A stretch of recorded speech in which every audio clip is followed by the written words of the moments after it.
Happy morning, students.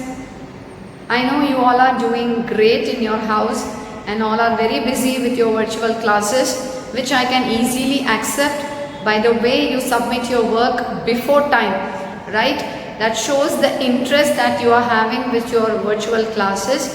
Keep continuing this throughout so that is going to give us more energy and more perfection in the work that we do, right? And it's a great news that we have completed the first chapter for this academic year. So are you all happy with that? And we are going to move into our second chapter as well. So before getting into the second chapter, shall we recollect what we have learned in the first chapter? Now to help us, we have two children, Sagar Sachit and Aishwarya R, who are going to take us through the first chapter. They are going to give us a quick recap, the summary of the first chapter. So be ready, children. I want everyone to listen to what they give now. Ready? So let us do the small recap. After the recap, let us join with the next chapter. Hello friends, I am here to share the brief summary of the chapter, the solid state. So let's begin with the basics. What is a solid? A solid is a substance that has definite mass, definite shape and definite volume. And in solid substance, the molecules are thickly packed and they have a high intermolecular force of attraction. Solids are divided into two, crystalline solids and amorphous solids. What is a crystalline solid? Crystalline solids are solids in which the molecules are arranged one above the other and they are aligned in such a way that vertically and horizontally aligned to each other. And they form a long range order, example, table salt. But in the case of amorphous solids, it's completely opposite compared to the crystalline solids. Why? Because in the amorphous solids, they have an irregular geometry and they doesn't form a long range order, they form a short range order. And the example, glass and rubber. And the another important factor is that crystalline solids are true solids and amorphous solids are pseudo solids. And crystalline solids can be classified into four: metallic solids, ionic solids, molecular solids and covalent solids. What is a crystal lattice and what is a unit cell? In crystal lattice, the 3D arrangement of constituent of particles in a space is known as a crystal lattice. And the unit cell, the smallest representation of crystal lattice, is a unit cell. And we further studied more deep about unit cell. Unit cells are divided into two, primitive and centered unit cells. In the primitive unit cells, we get to see the constituent of particles in the corners, and then in the centered unit cells, the constituent of particles visible in the corners as well as in other parts. And primarily, there are 7 types of unit cell. And let's take an example of cubic unit cells. Cubic unit cell has a simple lattice configuration and it has essentially 3 configurations. The primitive, which comes with the 8 corner atoms, the body centered, which have atom in its central bulk in addition to the 8 corner atoms, and the face centered, which have 6 atoms in its centered in its 6 faces in addition to its 8 corner atoms. So among these 3, FCC has the most number of atoms. Next, moving on with the lesson, we discussed about packing in solids. And here we get to see about how the atoms gets packed in the unit cells and later they forms lattice layers gradually. And there are 2 different types of packing considered to be efficient, the hexagonal closed packing and the cubic closed packing. And during this packing, there are 2 types of voids that develop while the packing of first layer to the second layer. And that is the tetrahedral void and the octahedral void. Further discussing the chapter, we learned about density of the unit cell. Density of the unit cell is nothing but the mass of the unit cell to its unit volume. That is, density is equal to m divided by a cube. Now to discuss further discussing the chapter, we learned about density of the unit cell. Density of the unit cell is nothing but the mass of the unit cell to its unit volume. That is, density is equal to m divided by a cube. Now to discuss furthermore, let's welcome Aishwarya. So now let's move on to the imperfections in solids, that is defects. Defects are of 2 types. point defects and line defects. As of now, we are studying only about point defects. Point defects are categorized into three types. First one, stoichiometric defects, also known as thermodynamic defects, is categorized into four types. Vacancy defect, interstitial defects, Schottky defect, and Frenkel defect. The second one is non-stoichiometric defect, and this is again classified into two types. First one is metal excess defect, second one is metal deficient defect, and the last one impurity defect. So now let's move to the electrical properties of solids. Solids are classified based on their conductivities into three types. First one, conductors. Conductors are substances in which their conductivity is ranging from 10 raised to 4 to 10 raised to 7 ohm inverse meter inverse. Second one is insulators. Insulators do not conduct electricity, so their conductivity is ranging from 10 raised to minus 20 to 10 raised to minus 10 ohm inverse meter inverse. The third one is semiconductors. Semiconductors have an intermediate ranging from 10 raised to minus 6 to 10 raised to 4 ohm inverse meter inverse. Conduction of substances are predicted with the help of overlapping of valence band and conducting band.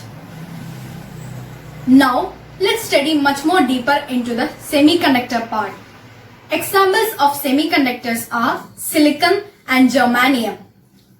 To increase the conductivity of semiconductor, a process is taken place, and that is doping. Doping is either done by electron-rich impurity or electron-deficient impurity. Electron-rich impurity is known as N-type and electron-deficient impurity is known as P-type. The applications of N-type and P-type semiconductors are in wide range. That is, they are mainly used in electronic components such as diodes, transistors, etc. Now let's know about the magnetic properties of solids. Each electron in an atom behaves like a tiny magnet. The magnitude of magnetic moment is measured in the smallest unit called Bohr magneton, which is equal to 9.27 into 10 raised to minus 10 ampere meter inverse. And the magnetic moment of an electron is due to its two motions. That is, its orbital around the nucleus, and the second one is its spin around its own axis. Based on the magnetic properties of substances, solids are again divided into five types. First one, paramagnetism. Example, copper, iron, etc. Second one, diamagnetism. Example, water, sodium chloride, benzene. And third one, ferromagnetism. Example, iron, cobalt, nickel. Fourth one, antiferromagnetism. Example, manganese oxide. And last but not the least, ferric magnetism, which is exhibited by all type of magnetites and ferrites. So this is the just quick recap of magnetic properties of solids, electrical properties of solids, and imperfections in solids. Thank you. Topic for today is solutions. Solutions we have been hearing again from our lower classes. Salt solution, sugar solution, lemon juice is a solution, soda is a solution. Like that we have been hearing from so long, right? So this chapter we are going to study about solutions in detail. And when we are studying about solutions, before getting into the topic, I just want to tell you what exactly solutions are. We have been hearing about mixtures. What are mixtures? Mixtures are components which are mixed together, right? Different components are mixed together. And if the different components are mixed uniformly, right, it's called as a homogeneous mixture. If the components are not mixed in a uniform way that we could see the constituent particles clearly, then we call it as heterogeneous mixture. And then we have colloidal solution where we can see the particles suspended in the solution. These are the three important types of solutions: homogeneous, heterogeneous and colloidal. I'll just give you an example. The perfume which you are using in your house, most of you would have seen. This perfume, you cannot see things clearly in this, right? This is transparent, right? Transparent means something that I can see from the other side. Where the particles, I cannot see the particles present inside because they are uniformly mixed. I cannot see my constituent particles. Right? So when I cannot find out my constituent particles, I call that solution as a homogeneous solution. Again, one more example. This is also a homogeneous solution. I have so many ingredients mixed in it, but they are mixed in a uniform ratio where I cannot identify them. Right? So this is a homogeneous. And what are heterogeneous?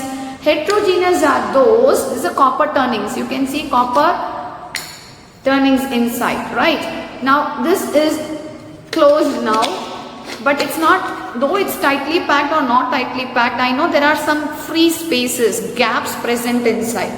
Now those air particles present along with my constituent particles copper makes a heterogeneous mixture. So heterogeneous mixtures are those where I can see my constituent particles very clearly because they are not mixed in a uniform ratio. Right? Now the next one is a colloidal particles. Colloidal particles are those, I told you, the particles will be suspended. Right? Now this is again a nail polish which you have seen. So in nail polish, if you see, the particles will be suspended. You can see small glittering particles which will be suspended, right? Now if I want to use my nail polish, I will have to shake it so that the composition becomes uniform, then only I will start applying, right? That we call it as a colloidal particles. The ink that we use, ink bottle, is also a colloidal particle. So these are some of the examples where colloidal solutions are present. Now when I say homogeneous, heterogeneous and colloidal, here we are going to study about homogeneous solutions. We are going to study only about homogeneous solution for this year. So in homogeneous solution, as we already know, the constituent particles are not seen. They are very transparent. Now this year we are going to focus on binary solution. What do you mean by binary solution? Binary means two, where there are only two components present, right? Now, how to make a solution? I know if I want to make a solution, I should have two important things. One is a solute, the other one is a solvent. What is a solute? Solute are the components which are added in small quantities. So, if the components are added in small quantities, we call it as a solute. Solvent. Solvent is my component which is taken in large quantity in which the solute will be added. So if I take salt and water, salt will be my solute, water will be my solvent. So when I add salt in water and mix it, that becomes my salt solution, which is a homogeneous mixture. You're able to follow, children? Now we are going to study about types of solution, binary solution. When I say binary, you know there should be one solute and solvent. Now how to find out the types? We are going to classify this based on the physical state of the solute and the solvent. So as we know, three important physical states are there: solid, liquid and gases. So depending on these three physical states, we are going to categorize them into three major classification. The first one is a gaseous solution. In gaseous solution, the solvent will be gas. The solvent will be gas and my solute can be gas, it can be a liquid, it can be a solid. You are able to get me, children? My solute can be a gas, it can be a liquid and it can be a solid as well. Now, how am I going to do the examples? We'll see see one by one. Now, if a gas solute is dissolved in a gas solvent, I can take an example of oxygen and nitrogen. Not only oxygen and nitrogen, if you see our atmosphere is completely mixed of gases. We have lot many gases. Example, we have oxygen, nitrogen, carbon dioxide, right? All in different ratios. So when I say that,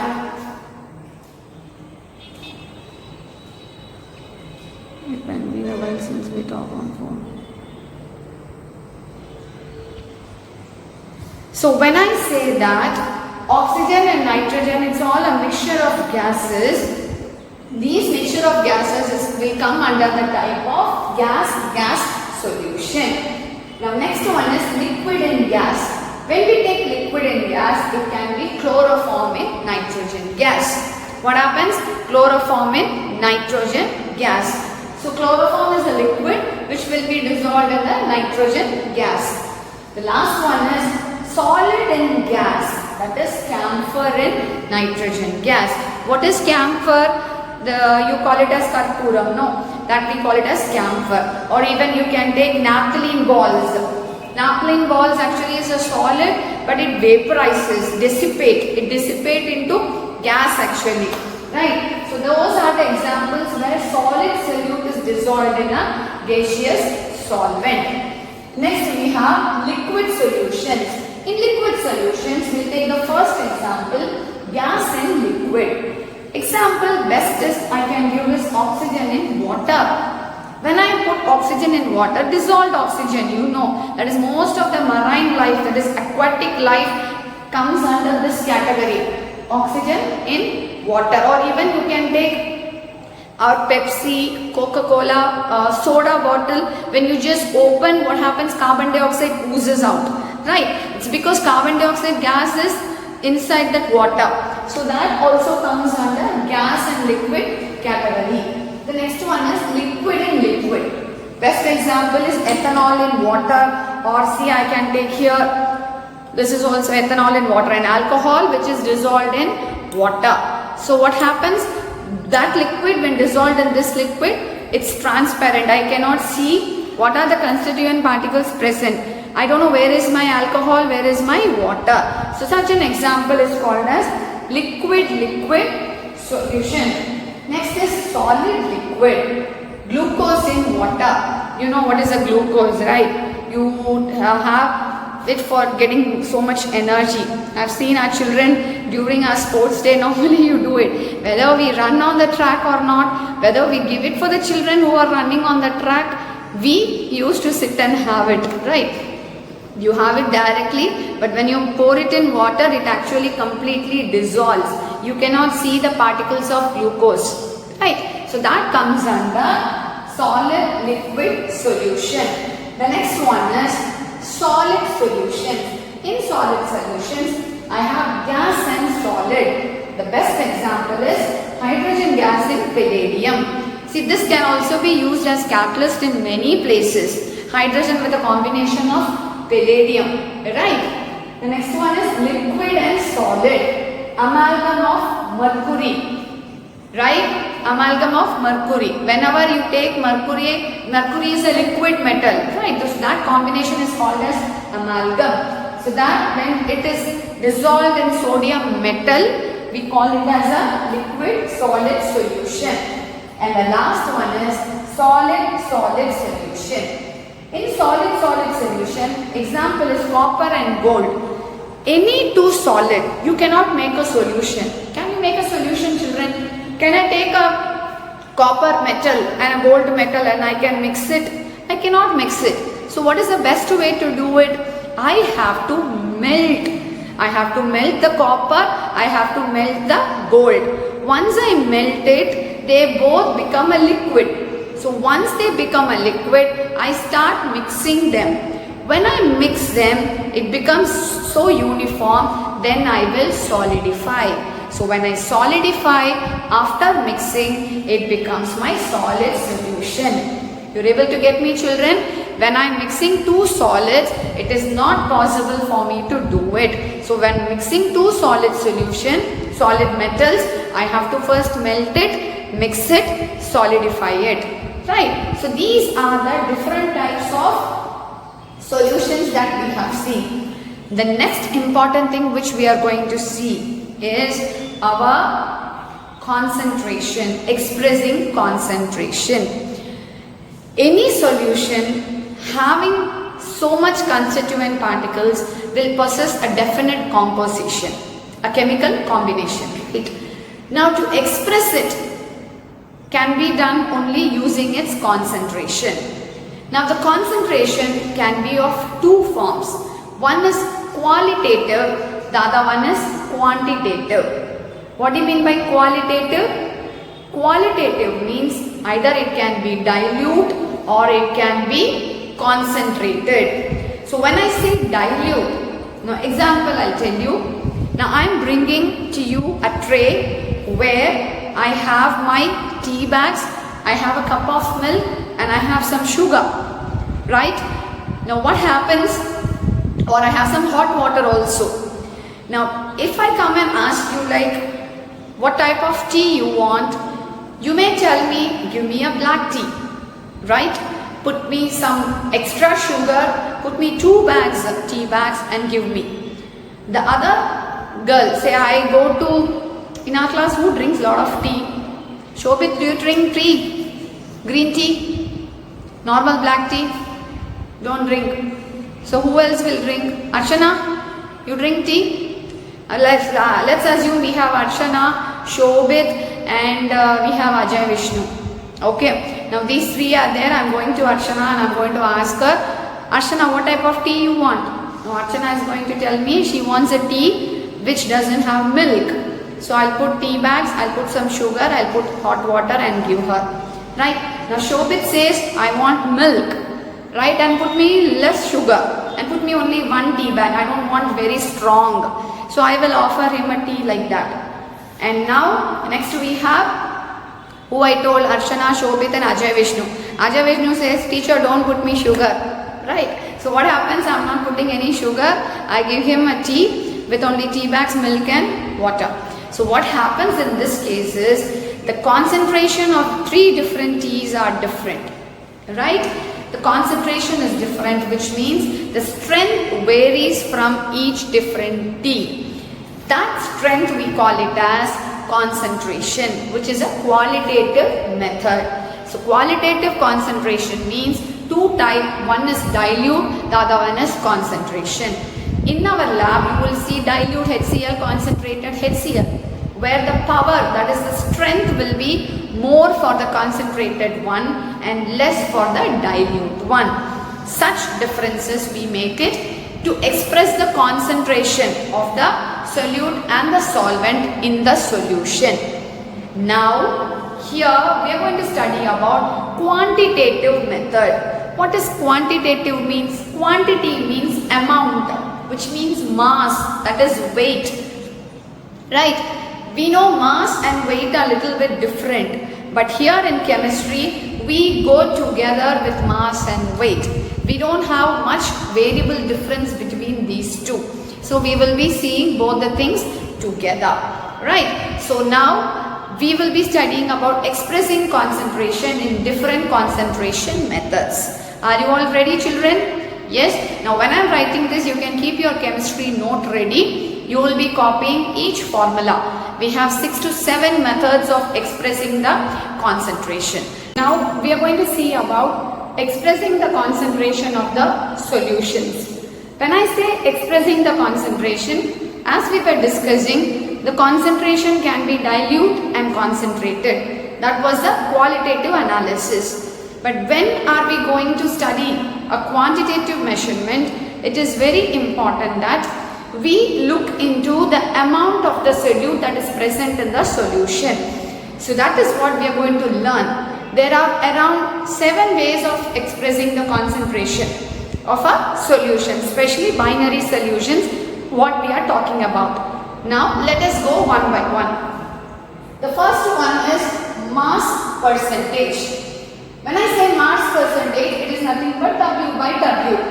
When I say mass and weight, as I told you before, it goes together. That is, if I say the weight of a person, say my weight is around 60 kgs now. Now when I go to moon, it will be 112 or 160, right? It differs from place to place. That is, it based on the gravity force that is present on that particular place. So here we are going to focus on weight and mass as together. Now how do we calculate the mass percentage? Mass percentage will be mass of the component. What is the component? That is the solute. We are going to focus on mass of the solute divided by mass of the solution into 100. Now if I am going to ask you what is your percentage in chemistry or what is your percentage in maths? Now what do we do here? We take our marks divided by the total marks into 100. Or what is your overall percentage for this 10th standard or 11th standard? We can take a particular average divided by the total marks into 100. So this multiplying by 100 will give us the percentage of what? Mass of the component divided by mass of the solution. Now example, let us see here, 10% of glucose, which means 10 gram of glucose is dissolved in 100 grams of solution. So when I say it is a solution, solution is nothing but solute and solvent together. So when here I have 10 grams of glucose in 100 grams of solution, 100 minus 10 will be 90. So that solvent amount is 90 grams. So there will be 10 grams of glucose which will be dissolved in 90 grams of water. Together it will make 100 grams of my solution. This we call it as mass percentage. Now this calculation we will be using when we are dealing with weight, that is mass. Now when I am going to do my measurement with volume, what I can do, I cannot use my mass percentage. So there I will be using my volume percentage. What is volume percentage? When my solute and solvent are in liters, are liquids, especially when they are in liquids, we will be using volume percentage. So here volume percentage will be volume of the component divided by volume of the total solution, which includes the solute and the solvent, into 100. So you multiply here with 100 to get the percentage in volume. Example, 10% of ethanol. So when I say here 10% of ethanol, it is not my 10 grams, instead it is 10 ml. Because here we are dealing with volume. So it will be 10 ml of ethanol which will be dissolved in 90 ml of water, which together makes 100 ml. You are able to get me, children? Are you able to follow me? Akash, are you there? Akash, are you able to understand? It is 10 ml of ethanol which is dissolved in 90 ml of water. So here my 10 ml comes as a volume of the component. Total volume of the solution will be the solute plus the solvent, which is the volume of the solution, into 100. So this is mass percentage and volume percentage. Now the third measurement is mass by volume. I'll just give a small example, children. This is basically used in pharmaceutical industry. Why? Because let's assume there is a doctor who is in the operation theatre. Now if he gives anesthesia to a person, now there is a proper amount of anesthesia that should be given. That only anesthetists know about it. Now imagine the person is not undergoing, not losing the conscious, still he is conscious, not losing his consciousness. Can the doctor give more anesthesia and make the person unconscious? No. There is a certain amount that he should be giving so that the person loses the unconsciousness. Otherwise, he has to check the other levels of maybe blood pressure or sugar or anything else that is happening during the process of surgery. So what we are supposed to do is mass by volume percentage, where we are going to deal with very small amount of component, that is solute. So here the solute will be in the mass and the solvent will be in the volume. So what I can do here, I can measure the solute in grams, that is in mass, and I can measure the whole solution in volume. Say I am going to add say 10 grams of my solute. So what I will do is I'll take a measuring cylinder, I put my 10 grams of solute into it. Now if I start adding my solvent, that is any liquid, then I'm going to add it. I will make sure that it reaches that 100 ml. Right? You're able to get me, children? So when I'm going to add say 10 or 20 grams of my solute, I will be adding the solvent in such a way that the measurement reaches the required volume. So such cases we will be using mass by volume percentage. Example, 20 grams of glucose in 100 ml of water, in 100 ml solution. So what happens? 20 grams will be my glucose, the remaining will be my water, which together is making up my 100 ml solution. Okay, so these were the three types. The fourth one is parts per million. I will just tell you, children, around 6 parts per million of carbon monoxide. I repeat again. In the atmosphere, we know it's a mixture of gases. We have oxygen, we have nitrogen, we have carbon dioxide, water vapor. So many types of gases are present. Now, it was stated that if 6 parts per million of carbon monoxide is present in the atmosphere, that may cause death to a person.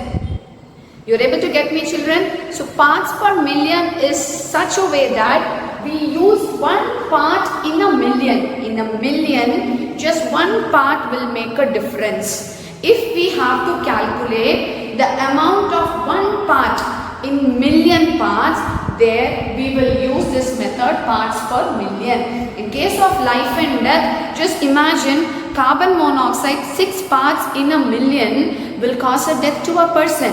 So such is a risk of carbon monoxide, right? So parts per million here, even this will be used in anesthesia, that is chloroform, right? So chloroform amount will be used in very minute, I can say only little amount, that is a dilute amount of solute where it is required. There we will use this parts per million method. Now what is the formula? Number of parts of the component. How many parts I am going to use divided by the total number of parts of the solution.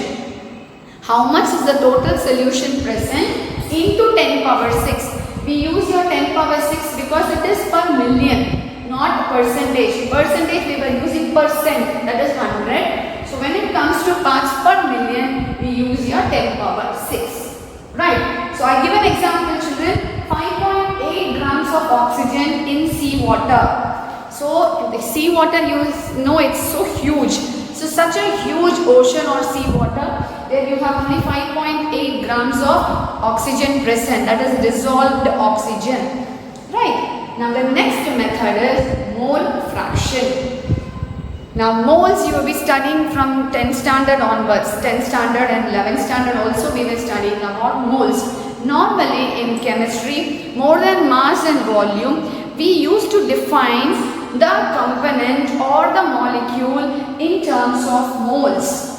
When I say mole fraction, what mole fraction of that particular compound is present as a whole? From the whole solution, this much fraction is the presence of my component. That we call it as a mole fraction.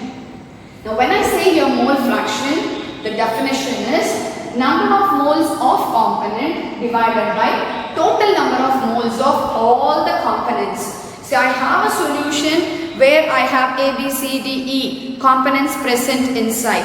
So if I have to find out the mole fraction of one component, say A, and since here we take only binary solutions, I take component A and B present. So mole fraction of A, which will be given by using the letter alphabet X for defining mole fraction. So XA will be Na by Na plus Nb, where Na will be the number of moles of the component A. and Na plus Nb will be the total of the number of sum of the moles of components here of A and B together, right? Now imagine if a solution contains I components. I components means infinity. We don't know what is going to be the total number. In such cases, xi will be equal to ni by n1 plus n2 plus ni. Instead, we can write xi is ni by summation of ni. What is summation? Sum of all the components, that is the number of moles of all the components in a solution. So that we call it as xi, that is ni by summation of ni. And what happens? Whatever may be the number of components present in the solution, the sum of all the components of mole fraction will be equal to 1. That is, the sum of all the mole fractions will be equal to unity. So if we know xa, what will be xb? 1 minus xa, because xa plus xb should be equal to 1. So if I know my xa, I can calculate my xb. So this is how we will be dealing with mole fraction. Now we have two more important concentrations how we can express for a solution. Those are molarity and molality. So now we will be studying about molarity and molality. We have seen 5 different methods of expressing the concentration of a solution. Now we have 2 more methods which we have already studied in plus 1. That is, one is molarity, the other one is molality. But we have concentrated more on molarity. Now what is molarity? Again, molarity we used to define with the letter capital M. Now how are we going to calculate? We will be calculating the moles of the solute divided by the volume of the solution in liters. When I say in liters, the moles of the solute which is dissolved in 1 liter of a solution.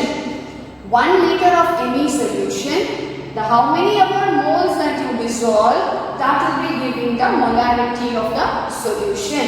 Now example we will see 0.25 mole per liter of NaOH, which means we have 0.25 moles of NaOH which is dissolved in 1 liter of the solution. You take 1 liters of a solution, there I am going to take 0.25 moles of sodium hydroxide. This is called as molarity.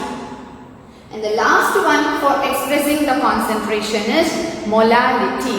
Now if you see all the 6 methods where we were now discussing for expressing the concentration, if you notice very carefully children, the denominator part we will be having only the solution, right? Solution is nothing but a combination of solute and solvent. We will be having only solution in the denominator part. But here in molality, this is the only concentration term where I have my solvent part in the denominator. I repeat again, this is the only method of expressing the concentration where I have my solvent part in the denominator. Now if you see the formula, molality, which is defined with small m, is moles of solute divided by mass of the solvent in kilograms. Please understand the difference between molarity and molality. Here in molarity, I was using volume in liters of the solution, not the solvent, it is a solution. But when I come to molality, it is the mass of the solvent in kilogram. Right? And this is the only method where we are using solvent in the denominator. So whenever we have to calculate the solute and the solvent separately, when you want an accurate calculation of the concentration of the solute and the solvent in separate, we will be using the method molality. So here an example you can see 1 mole per kg of KCl, which means 1 mole of potassium chloride will be dissolved in 1 kilogram of water. I repeat again, 1 mole of potassium chloride in 1 kilogram of the solvent. So whenever we want the mass of the solvent, to be estimated separately, we will be using which method? Ashik, which method are we supposed to use? You are right, we will be using molarity. Now, all these 7 methods of expressing concentration was helping us to find out the concentration of binary solutions. That is, calculating the solute, calculating the solution, finding out how much is the amount of solvent, or in total we were also calculating the percentage, right? But you know, any matter consists of some particles that are present inside. So I have a beaker, I have some substance which are present inside. Now what happens if I am going to add salt in water? If I am going to add salt in a normal water, we know it takes little time for the salt to get dissolved in a normal water. Now what happens if I am going to heat the water? The moment it starts getting the temperature, when the solvent is accepting the temperature, what is going to happen? The salt, that is my solute, start getting dissolved easily. Am I right, children? What is the temperature, role of temperature there? Temperature helps the solute to get dissolved in the solvent easily. The matter actually expands, that is the kinetic energy of the molecules that are present in the solution, either in the solvent or in the solute, actually increases. When the particles get more energy, what happens? They don't want to stay in the same place. So they start moving randomly. So what happens? Naturally, the original volume or the mass will increase. So I just want to conclude by saying that out of the 7 concentration methods, we have temperature dependent methods and temperature independent methods. Now how I have categorized these into 2. So wherever you have volume in your denominator, definitely it is a temperature dependent method, because we know the volume expands on heating. Am I right, children? Because you know, the moment I keep my ice cube outside from the freezer, it expands. That is, it occupies more space. It melts. But the same water, if I am going to put it in a freezer, what happens? It contracts. So we'll say the volume expands on heating. So volume percentage, mass by volume and molarity are temperature dependent. I repeat again. Volume percentage, mass by volume and molarity are temperature dependent. So which are the methods that are temperature independent? We have mass by mass, that is mass percentage. We have parts per million, molarity and mole fraction. So out of 7 methods, 4 methods comes under temperature independent and 3 comes in temperature dependent. Right? So I hope, children, you are able to follow what are the 7 methods of expressing the concentration. Right. Now Aishwarya AK. Now tell me, what is mass by mass percentage, or what is mass percentage?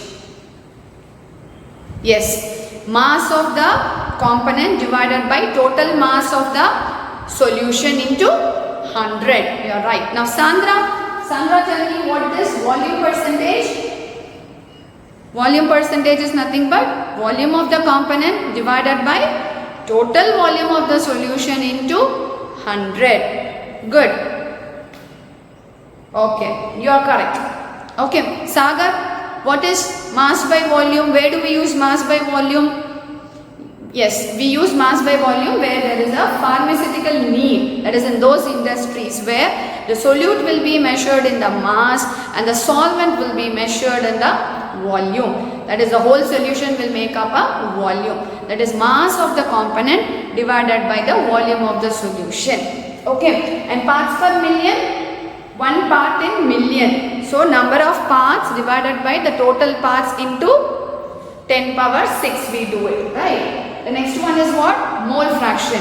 Mole fraction we were using where we need a particular fraction of a component in a total components that are present in the solution. So where we were using Na by Na plus Nb. And the last 2 methods are molarity and molality. Molarity is used where the volume is measured in liters. The moles of the solute by volume in liters. That is 1 liter of a solution you are going to make up. And molality is where we have the mass of the solvent in kilograms. And this is the only method where we use solvent in the denominator. Rest other methods, it was a combination of solute and solvent, which is a solution. So this is the only method where if I want to need an accurate calculation of concentration of solute and solvent separately, I must use which method? Molality, right? And I also explained about temperature dependent and temperature independent methods. Now we'll be doing problems, 2-3 problems we shall do it, and then I'll be giving you a few homeworks. Try to do the homework also, right? So by the time we go into the next class, we'll be starting off solutions, that is liquid, gas and liquid at different temperatures. So before getting into those topics, let us just solve few problems in these expressing concentration of the solutions. Okay children? Yes children, you will be watching a small video on the types of solution and how I have explained the different methods of expressing the concentration. And there you will be seeing another term, normality, though we don't have solved problems in our text, but we will be doing that in our laboratory. That is, we will be doing for our practical classes, volumetric analysis. There we will be using that formula to find out the strength of the acid or the base, that is of the given solution. That term we will be calling as normality. So I would, before getting into our problems, what I would request is you watch this small video, so that will be giving you a clear picture with diagrams, and then we'll proceed with our problems. Okay, now watch the video carefully children. Thank you. Expressing the concentration of solutions. Observe this picture carefully. All of these conical flasks contain the same solution. So why is the intensity of the color different?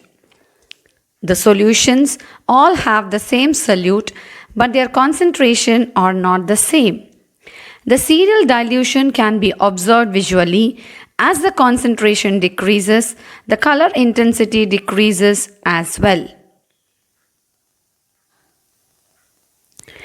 Concentration is the term generally used for the amount of solid, liquid or gas added to a liquid to make a mixture or solution. Each solution has two major components, and these are solute and solvent. Let's take the example of the solution of potassium permanganate in water. The potassium permanganate is the solute and water is the solvent. Mixing these together will create a purple color solution. If the amount of water and KMnO4 is measured, then we can express their concentration or strength of the solution. Concentration can be expressed in percentage composition, moles per liter, moles per kg, grams per liter and mole fraction. The concentration of the solution can be expressed in different ways. Let us learn about each method one by one.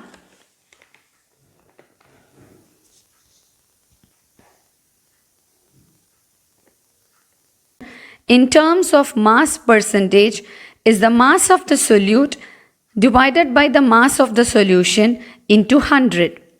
For example, 10 grams of NaCl in 90 gram of water will be 10% of NaCl solution in water. Sometimes, both the components of the solution are in liquid state. Then, in that case, the concentration of the solution is expressed in volume percentage, where, for example, 60% of methanol in water is 60 ml of methanol in 100 ml of the solution, which gives the volume percentage of the solution.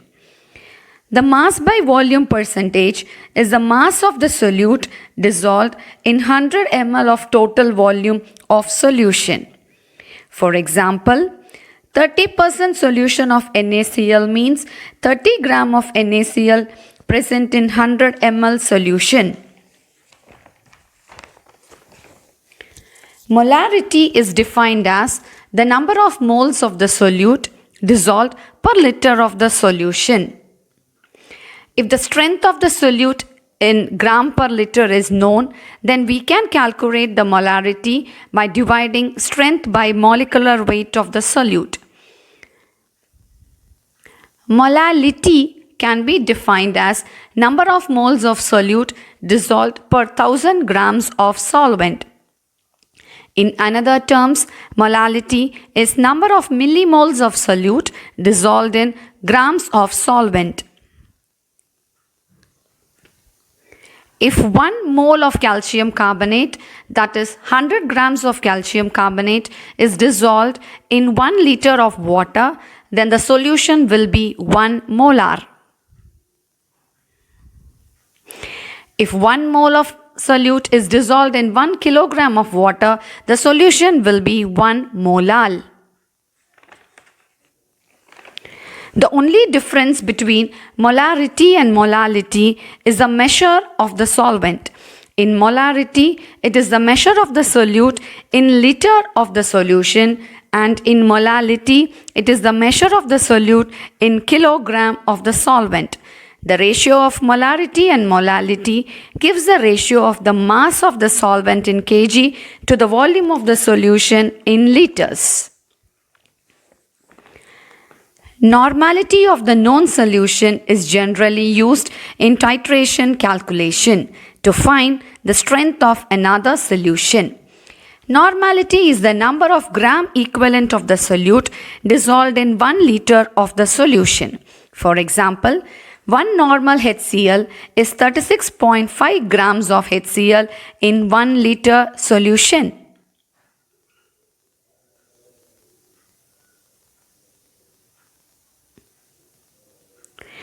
Equivalent mass of any component in the molecular mass which duplicates 1 part of hydrogen, 8 parts of oxygen and 35.5 parts of chlorine. So the equivalent mass of H2SO4 should be divided by 2, where there are 2 hydrogens present in the H2SO4.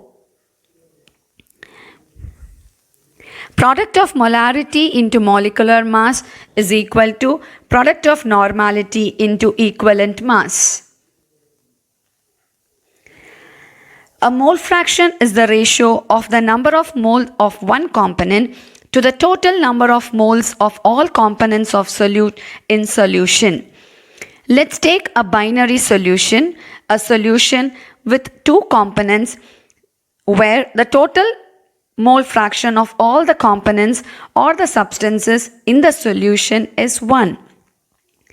Here is the relation between mole fraction and molarity of the solution.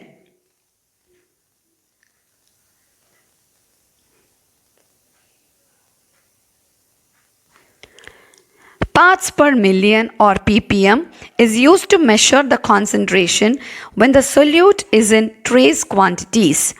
It is defined as the ratio of the number of parts of the component divided by total number of parts of the component in the solution into 10 raised to 6. ppm is used to measure the air and water pollution level in the cities. ppm can be expressed in mass to mass, volume to volume and mass to volume. Thank you, children. So children, we were discussing about expressing the concentration of binary solutions. Now we shall do 2-3 problems in the class right now. I want you all to copy the same questions in your notebook and work it out. And I'll be giving you a few more questions as homework, which you can do it and practice. Okay, let us go to the first question.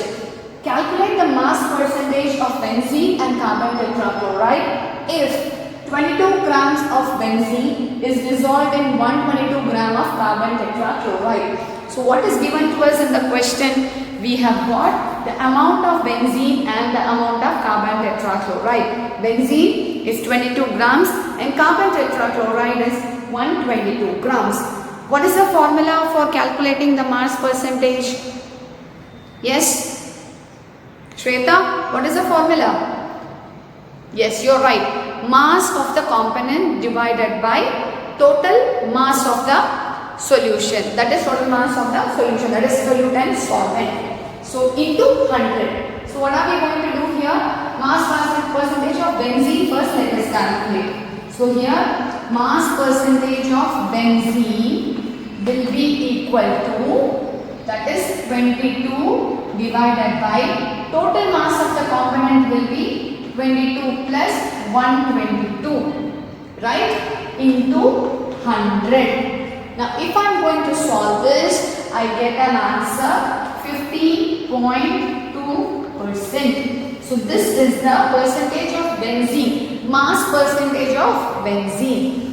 Now if I have to calculate the mass percentage of carbon tetrachloride, what I should do? In the place of the mass of component, I should put 122. That is carbon tetrachloride's mass. So that becomes 122 by, again 22 plus 122 into 100. And when I solve it, I get 84.7%. Now when I add this 84.7% plus 15.2, I get total 100, around 99.9. There will be some precise errors which will be happening, right? So this is called as mass percentage.